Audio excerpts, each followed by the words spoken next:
Hey, what's up everyone? Adam here with Probably Got This, and today I want to talk about a topic that came up in my stream that I felt was very interesting and would be a cool addition to the game. What that is having a difficulty modifier or setting for overland content and story content in ESO. This was a poll that I saw on Twitter from Deltia a couple days ago, and then my stream and I started brainstorming a little bit on that idea and how they could implement that in the game. I think the idea that we came up with in stream would be an amazing addition to the game, so let's go ahead and talk about it. I just want to give a shout out real quick to my patrons. Thank you so much for all the support. If you'd like to become a patron, check out the link below in the description. And you can watch me play live at twitch.tv/brahwegotthis. You can join our Discord, and you can check out our website at brahwegotthis.com. So a few days ago, Deltia put out a poll about there being a difficulty option for overland and story content. That's essentially what the poll is about. This had me thinking, like, what would this look like if ESO had this? Because right now, as a lot of you probably know, questing in ESO is the best questing in any MMO, in my opinion, hands down. But the questing is really easy. Also, the overland content can be challenging at certain levels, and certain DLC zones have certain hard bosses. But for the most part, if you get a group together or you are high enough level with somewhat optimized of a build, you can clear overland content pretty easily. So when thinking about this, I definitely saw why having a difficulty modifier could be beneficial. But then I was like, but do I really want to run the story or overland content again if I don't have to? Then I focused on something that Deltia was saying in the poll, and that was replayability. I immediately was like, oh wow, this could actually open up so many more possibilities than I originally thought. Replayability is something that I have been struggling with ESO lately. If you've watched any of my recent videos, I talk about how as a player that has sunk a lot of time into this game, I have accomplished a lot of what I want to accomplish. Right now, I am looking for that replayability in activities that really don't have me coming back to play. This was my number one criticism of the Oblivion portals when they came out with Blackwood. I felt that they were fun, but I felt that the replayability of them were very low. And there was just so much potential for them to have replayability. So as we discussed the idea in our stream of the increased difficulty of the overland and the questing content, people were throwing out things like, yeah, they could make it a veteran version or hard mode version.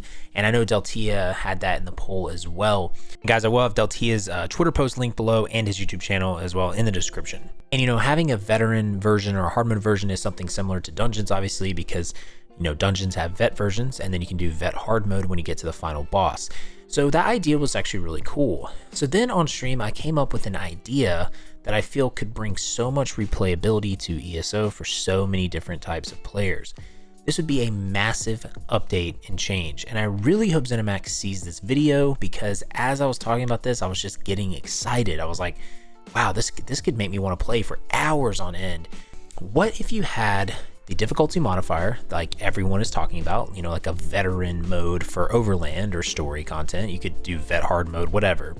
But in order to unlock that increased story and overland difficulty, you had to complete all the story quests in a zone. You had to do a handful of side quests, the world bosses you had to complete, the delves you had to complete, the public dungeons, maybe discover all the other locales.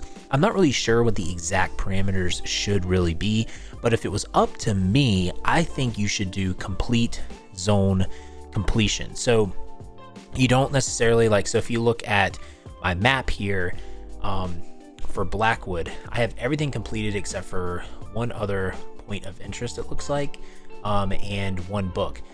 I'm mainly just talking you don't have to have every achievement, but I say you have to discover all the places, do all the side quests or most of the side quests, all the main quests for sure, all the world bosses, you know, all that stuff, right? That's kind of what I mean by that. I just think that would be a solid parameter to unlock the veteran mode.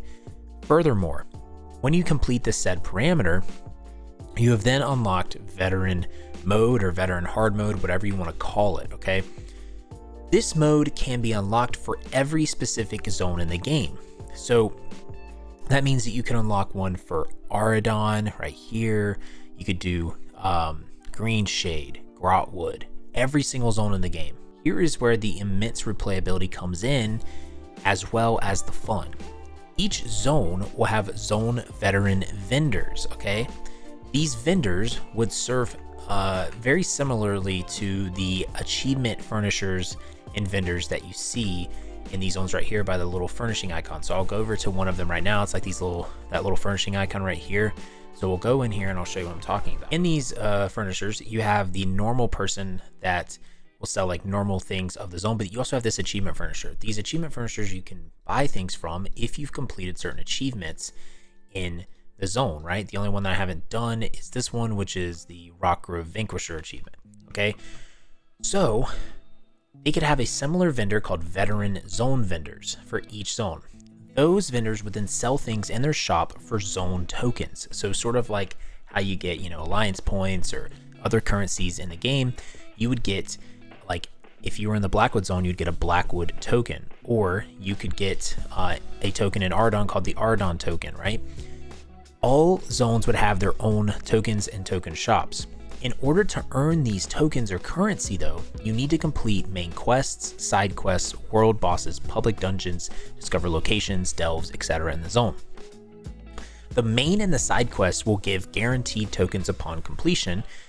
The first time you complete a world boss or a delve or discover a locale, again, you will get tokens as well the first time guaranteed. And after that, you could farm world bosses for a chance of tokens when you kill them, or delves, public dungeons as well. You could also, for the crafters, you could do harvesting resources. Like when you harvest resources, you have a chance to get tokens. When you find treasure chests, when you do antiquities, any sort of overland activity that's non-combat related, you could find tokens as well. Now, what would you spend these zone tokens on? So like I said, you'd have this shop that's very similar to this achievement furnisher right here, right? And so what you could spend in that shop is you could have cosmetics of all types of things that are themed to the zone itself. So, as I said, when you come to this furnisher shop and you go to this achievement furnisher, she has furnishings that are themed to the Blackwood zone. So, these items in the zone faction shop would be titles, dyes, motifs, mounts, gear of that zone. You could get cosmetic augments maybe for your weapons or armor. You could get skins, you could get personalities, you could get furnishings or house guests. All of these things could be themed to the zone shop that you're in. Maybe you could get undaunted keys or monster sets. You could get trophies for killing the world bosses on Vet or the Delve bosses. The possibilities are endless with this. So why would this be good for the game? Well, I think it would encourage people to actually play the stories and clear the zones. I know some people don't do that, and I think that's one of the best features of this game.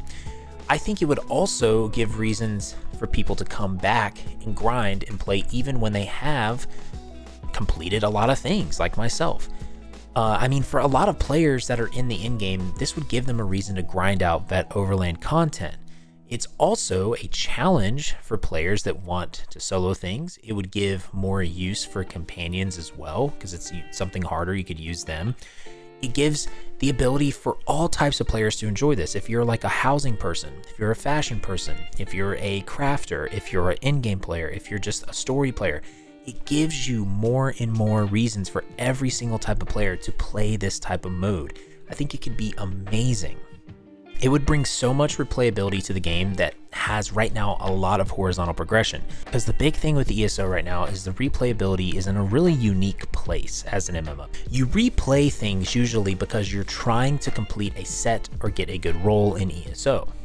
But if you play enough of the dungeons or PvP, you can eventually get enough transmute crystals. So if you look in my currency tab here, I'll go over here, you get enough of these, you can then just re-roll the items that you already have, and you don't even need to grind the dungeons anymore. You don't even need to do PvP. And to me, that doesn't really give you any more reason to run the content. Also, with the new update that they're coming out with, which is the item set curation, which is going to allow you to get drops easier from bosses, that's going to allow you to get your items completed and your item sets completed quicker, which then kind of is going to eliminate the reason to run certain dungeons or overland content once you have it. So for me, there's not much of a reason to run those things once I have those sets. And so since ESO is not a gear score specific MMO, it makes the horizontal progression system feel in this weird place sometimes when, like, if you're a player that's put a lot of time into the game, you don't know what to do over and over again, because unless you're trying to go for a specific achievement or specific, thing in your own achievement that you want to do, it's really interesting. This idea gives those players that want something to grind and replay over and over again a reason to keep doing it. I know that not everyone is in the position that I am right now. I get that, okay? Again, if you're a new player, you probably haven't gotten through much in the game, and you probably, are like, Adam, like, I have so much stuff to do, right? And that is accurate.